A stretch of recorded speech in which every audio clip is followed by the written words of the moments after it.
It's a great pleasure to welcome Prime Minister Sharif to the Oval Office.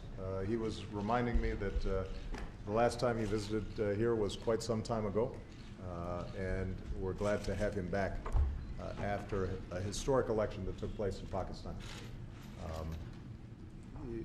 To see a peaceful transition from one democratically elected government to another was a enormous milestone for Pakistan and a testimony to the Pakistani people's desire for democracy. And so we are very glad to be able to partner with the people of Pakistan and the Pakistani government on a whole range of issues that are of common interest and common concern to us. We had an excellent conversation on a wide range of issues. And at the outset, I emphasized that the United States considers Pakistan to be a very important strategic partner. We believe that if Pakistan is secure and peaceful and prosperous, that's not only good for Pakistan, it's good for the region, and it's good for the world. And we want to do everything that we can to help the Prime Minister as he moves forward on a bold agenda to achieve that vision. We spent a lot of time talking about the economy. I know that the Prime Minister is very deeply concerned about making sure that the energy sector inside of Pakistan is functioning efficiently, and that industry and jobs and greater opportunity exists for all the people of Pakistan and all regions of Pakistan. And we discussed how the United States could potentially be helpful on energy projects, on infrastructure projects. I applauded the Prime Minister for some of the reform steps that he's already taken. Not all of them are easy, but they promise to put Pakistan's finances and economy on a more stable footing. And the Prime Minister emphasized how trade can be a powerful engine for growth as well. And we're going to be exploring ways that we can continue to deepen trade between our two countries. We talked about security and the concerns that both of us have about senseless violence, terrorism, and extremism. And we agreed that we need to continue to find constructive ways to partner together, ways that respect Pakistan's sovereignty, that respect the concerns of both countries. And I'm optimistic that we can continue to make important strides in moving forward, because both the Pakistani people and the American people have suffered terribly from terrorism in the past. More Pakistani civilians have been killed, obviously, from some of these terrorist attacks than anybody. And so I know that the Prime Minister is very much committed to trying to reduce these incidents of terrorism inside of Pakistan's borders, and the degree to which these activities may be exported to other countries. It's a challenge. It's not easy. And we committed to working together and making sure that rather than this being a source of tension between our two countries, that it can be a source of strength for us working together in a constructive and a respectful way. We had an opportunity to discuss Afghanistan. Obviously, Pakistan is deeply interested in how Afghanistan transitions as the United States and other coalition forces end their combat role next year. And Afghanistan is fully responsible for its own security. And I pledge to fully brief the Prime Minister and his government as we make progress in not only Afghan elections, but also a long-term strategy for stability in the region. And the Prime Minister and I both agreed that it is in America and Pakistan's interests for Afghanistan to be stable and secure, its sovereignty respected.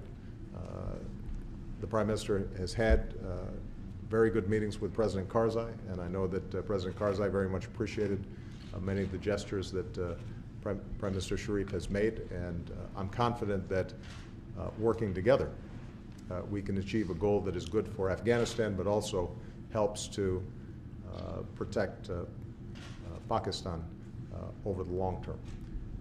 And we had an opportunity to discuss India. And the Prime Minister had the opportunity to meet with Indian Prime Minister Singh in New York. I think he is taking a very wise path in exploring how decades of tension between India and Pakistan can be reduced, because, as he points out, billions of dollars have been spent on an arms race in response to these tensions, and those resources could be much more profitably invested in education and social welfare programs on both sides of the border between India and Pakistan, and would be good for the entire subcontinent and good for the world. And so I very much appreciate all the work that Prime Minister Sharif has already done. He has great challenges ahead of him, but he is somebody who I think understands where Pakistan needs to go, and we want to be fully supportive of continued success and continued democracy inside of Pakistan. And I shared with him that I had the opportunity back in 1980, when I was a very young man, to visit Pakistan, because I had two Pakistani roommates in college, and whose mothers taught me how to cook dal and keema and other very good Pakistani food. And it was a wonderful trip for me, and created a great appreciation and a great love for the Pakistani people. I know that Pakistani Americans here in the United States are enormous contributors to the growth and development of the United States. And so we have these strong people-to-people connections. And my hope is that despite what inevitably will be some tensions between our two countries and occasional misunderstandings between our two countries, that the fundamental goodwill that is shared between Pakistani people and the American people, that will be reflected in our government's relationships, and that we will continue to make progress in the coming years. So, Mr. Prime Minister, welcome. Thank you for an excellent conversation and an excellent visit. Thank you very much. Thank you, Mr. President, for your gracious invitation and the warm welcome accorded to me and members of my delegation. Thank you for your support to democracy and good wishes for the people of Pakistan. Ladies and gentlemen of the press, I've just had a most cordial and comprehensive exchange of views with President Obama on matters of bilateral interest and issues of regional concern. I've conveyed to the President the warm and cordial greetings of the people of Pakistan for the friendly people of the United States of America. Over the past 65 years, our two nations have traveled together as friends and allies in defense of freedom and the pursuit of international peace and security. Besides shared history, our two countries are bound by a common commitment to the cherished values of democracy. In today's meeting with the President, I apprised him of my government's domestic and foreign policy priorities. We also discussed a common vision to build a robust bilateral cooperation, a broad-based, stable and enduring partnership founded on the principles of mutual respect and mutual interest serve us best. At the domestic level, my government is focused on 4 key areas, and I've discussed this with Mr. President.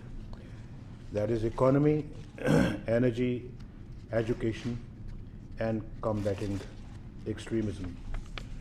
We both agreed that progress in these core areas is indispensable for creating new opportunities and building a hopeful future for our next generation. Energy security is another high priority for my government. I have conveyed our deep appreciation to President Obama for the United States' support in this sector. Forging a strong trade, economic, and investment partnership with the United States is of paramount importance for us. In this regard, we have discussed a number of ideas and look forward to further discussions between our experts in the coming weeks and months.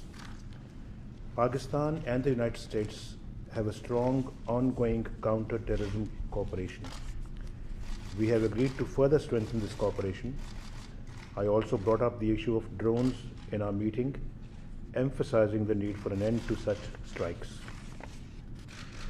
On the regional plane, I apprised President Obama of my efforts to build a peaceful and prosperous neighborhood. In particular, I highlighted our recent initiatives with regard to Afghanistan and India. As regards Afghanistan, let there be no doubt about our commitment for a peaceful and stable Afghanistan. This resolve remains unwavering. As in the past, we will continue to engage the United States of America in building a united, peaceful, and stable Afghanistan.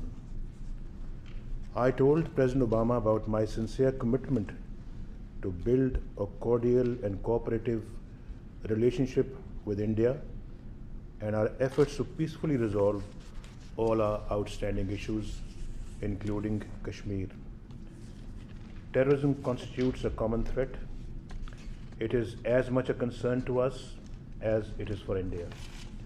We need to allay our respective concerns through serious and sincere efforts without indulging into any blame game. I also assured the President that as a responsible nuclear state, Pakistan would continue to act with maximum restraint and work towards strengthening strategic stability in South Asia. Mr. President, I admire your statesmanship, your wisdom, and your commitment to high values of peace and stability around the world. I thank you once again and look forward to welcoming you and Mrs. Obama in Pakistan. And Keema and Dal is waiting for you. Thank you very much, everyone.